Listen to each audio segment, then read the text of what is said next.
For an industry built on trusted relationships, this opportunity to come together in such numbers has become an unmissable event in the private equity calendar, with more than 1,500 senior decision makers from 50 different countries here in Zurich.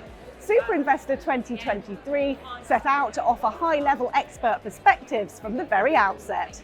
We are in a new space race, and the race is for unlimited energy, unlimited resources, unlimited internet connectivity. From advising heads of government to founding tech startups and consulting NATO generals, the audience couldn't have asked for a more insightful opening speaker than economist and best-selling author Dr. Pippa Malmgren. They're still very risky business models, and it's early stage tech and hard for PE.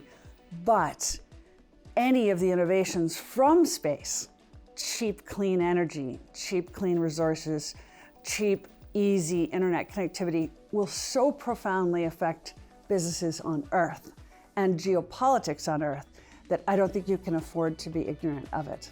The prospect of out-of-this-world opportunities, a reason to be optimistic, and a positive mindset mirrored by many seeking upside in tricky economic conditions. The markets are cyclical, and we are in a deal economy recession right now.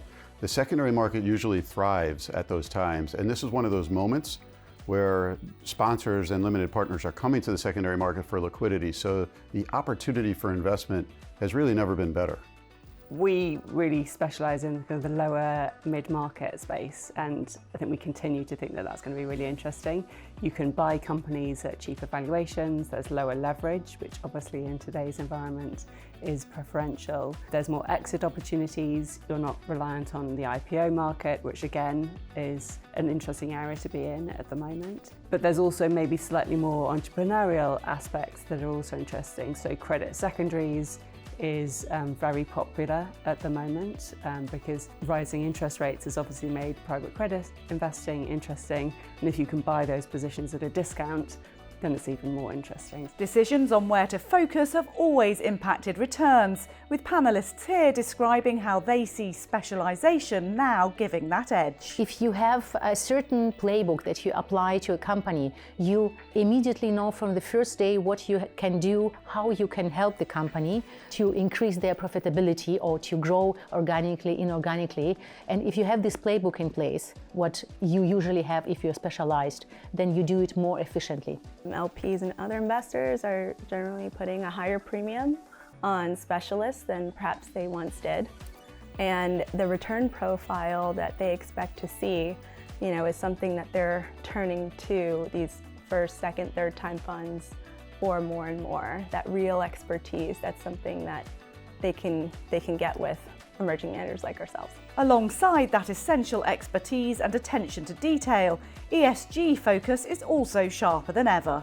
There was definitely a few years ago a perception that ESG was a cost center.